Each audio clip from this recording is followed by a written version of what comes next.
Soit EFG un triangle tel que EF égale à 6,4 cm, EG égale à 5 cm, FG égale à 4,2 cm. M est le milieu du segment EG, N est le milieu du segment FG. Premièrement, montrer que MN est parallèle à EF. Deuxièmement, on déduire que MN égale à 3,2 cm. تنلقاو التمرين بالعربية. EFG مثلث بحيث تعطي لنا قياس الأضلاع المثلث.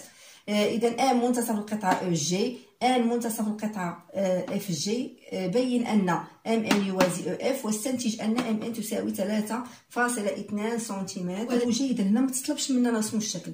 إلا تطلب مننا رسم الشكل يعني أن الأضلاع، يعني هذا مثلث مختلف الأضلاع. كيف ما لاحظتوا تعطات لنا EF كتساوي 6.4 سنتيمتر، ثم EG فيها 5 سنتيمتر، وتعطات لنا FG فيها 4,2 سنتيمتر. بالنسبه اللي تطلب منكم الشكل في هذا، بالنسبه لهذا التمرين المثلث المختلف الاضلاع واخا هكا صعيب شويه في الرسم ديالو، ضروري كنرسموه. الا ما رسمناش بالبيطار ما كيخرجش لينا. يعني ضلع واحد كنرسموه بالمسطره، يعني هذا كتذكير. ضلع واحد مثلا 6.4 غنرسمها بالمسطره، يعني غناخذ ضلع اف غنرسمو بالمسطره. ولكن هاد الضلعين الاخرين باش يتسد ليا المثلث راه ضروري تنجزهم يعني بالبيكار. كنعبر 5 سنتيمتر عندي او جي، كنعبر 5 سنتيمتر بالبيكار في المسطره، وكنجي كندير قوس، ثم كنعبر عفوا كنعبر 4.2 سنتيمتر يعني الضلع اف جي، وكناخذها بالبيكار في المسطره، وكنجي كندير قوس باش كيتنجز ليا المثلث. سينو ما يخرجش لكم المثلث. الا تطلب منكم يعني ترسموا الشكل في هذا التمرين. هذا التمرين ما تطلبش لينا الشكل، يعني نقدروا نجزوها في الورقه الوسخ باش نبرهنوا به. اذا عندي مثلث او اف جي، عندي ام اي لو ميليو دو او جي، يعني ام منتصف او جي، وعندي ان اي لو ميليو دو اف جي. السؤال كان بسيط بالنسبه لهذا الدرس، هذا راه بسيط في الهندسه يعني ديال التوازي ومنتصفات المثلث. السؤال هو مونطري كو ام ان اي باراليل ا او اف، يعني ببساطه غنقولوا دون لو تريونغل او اف جي، ام اي لو ميليو de EG et N est le milieu de FG, alors les droites MN et EF sont parallèles. La droite MN est parallèle à la droite EF. يعني هذه عندنا قاعدة في المثلث: المستقيم الذي يمر من منتصفي ضلعي المثلث فهو يوازي الضلع الثالث. إذا غنقولوا dans le triangle، السؤال الأول dans لو تريونغل. بالنسبه للبرهان يعني لا ديمونستراسيون في التمارين ديال الهندسه، نصيحه بقاو تحفظوهم. هادشي حنا اللي كنا كنعتمدوا في الاول باش كنوليو صعيب على التلميذ. بالنسبه لهاد الدرس ساهل، ولكن لا ديمونستراسيون صعيب على التلميذ ما كيدربش عليها بسرعه. بقاو تحفظوا البرهان ديال التمارين اللي درتو، مع المده كيولي عندك واحد الرصيد كتولي كتعرف الطريقه باش تبرهن. فهمتوا؟ اعتمدوا في الاول هاد الطريقه، حفظوا البرهان ديال التمارين اللي كديروا في القسم، ومع المده كتولي انت كتعرف تبرهن في التمارين. اذا dans le triangle EFG on a M et le milieu يعني M هو منتصف القطعه EG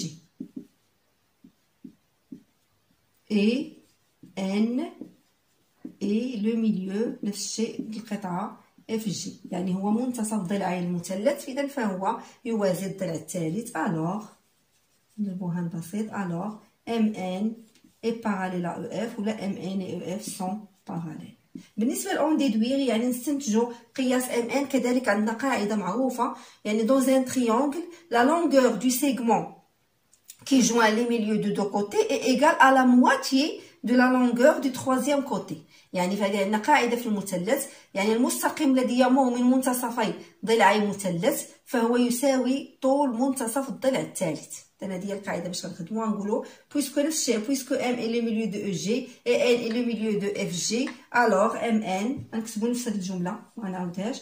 الوغ يعني القاعده هذه عندنا في المثلث، الوغ ام ان يعني غتكتبوا نفس الجمله puisque n est le milieu du côté EG et n est le milieu du côté FG, alors mn égale la moitié يعني نصف la longueur ديال الضلع الثالث، نصف ديال EF.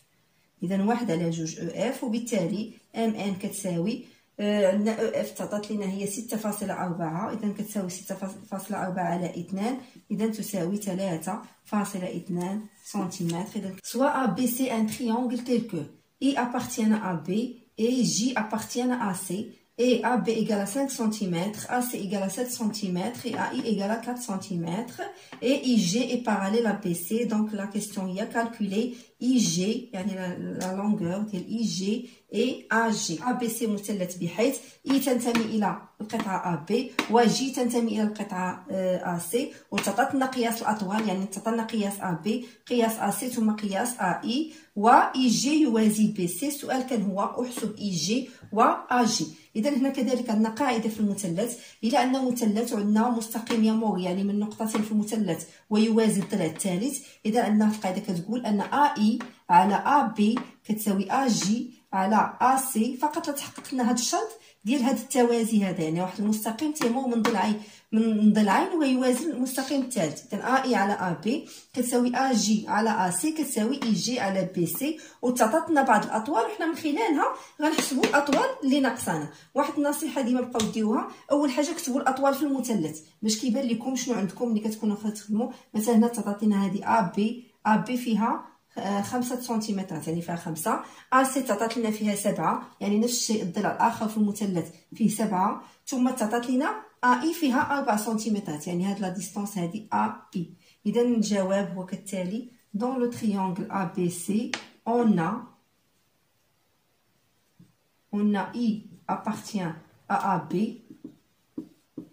et J appartient à AC et IJ est parallèle à BC.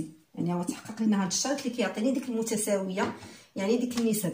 هذا الشرط اذا تحقق كيعطيني ان اي تساوي، يعني ملي تيطلبوا مني الاطوال كنخدم بهذه القاعده هذه، اي على بي تساوي، يعني انتبهوا للتتابع، اي على بي تساوي جي على سي تساوي جي على سي تساوي اي جي على بي سي.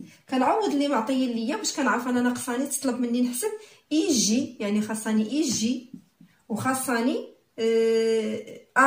جي. نعم جي نعوض شنو معطي، يعني اي عندي هي 4 و بي عندي هي 5. جي هي اللي مطلوبه مني على سي كذلك هي 7، ثم اي جي خصني نبحث عليها على بي سي عندي بي سي فيها 6. اذا غناخذ هاد العلاقه هذه غنلقى منها جي يعني فيها مجهول واحد، ثم غناخذ هذه مع هذه غنلقى بها اي جي. دونك غنقول هنايا كنعرفوا هذه الطريقه ديال الرابع المتناسب، يعني الا بغيت جي غنضرب هادو اللي مقابلين ونقسم على هاد الثالث. اذا جي كتساوي 4 في 7 مقسومه على 5 ما يسمى بطريقه الرابع المتناسب. يعني الا عندي هكا نسبتين متساويتين على شكل كسر، يعني الا بغيت هذا كنضرب هذا في هذا مقسوم على هذا. اذا 4 في 7 هي 28 مقسومه على 5 وما نجزتهاش غتنجزوها وتعطيوها للاستاذ بالفاصله، غتخرج لنا واحد العدد بالسنتيمتر لان تعطات لنا الوحده في التمرين. ثم بقات لي اي جي كذلك غناخذ اي جي مع اي جي على 6. هانتوما انتبهوا اي جي على 6 غناخذ اي جي مع هذا 4 على 5 تساوي كذلك 4 على 5. اذا اي جي كتساوي نفس الطريقه غنضرب هادو اللي مقابلين 4 في 6 ونقسمهم على 5. 4 في 6 مقسومه على 5 تعطيني 24 على 5 كذلك غتخرج عدد بالفاصله نجزوها يعني سواء بيديكم او بالاله الحاسبه تعطيني واحد نومبر بالسنتيمتر. اذا اي جي تساوي 24 على 5 سنتيمتر. اذا كان هذا هو الجواب على التمرين الثاني والاخير في هذه الحلقه. وفي الختام كنتمنى لكم التوفيق والنجاح. دمتم في رعايه الله والسلام عليكم ورحمه الله تعالى وبركاته.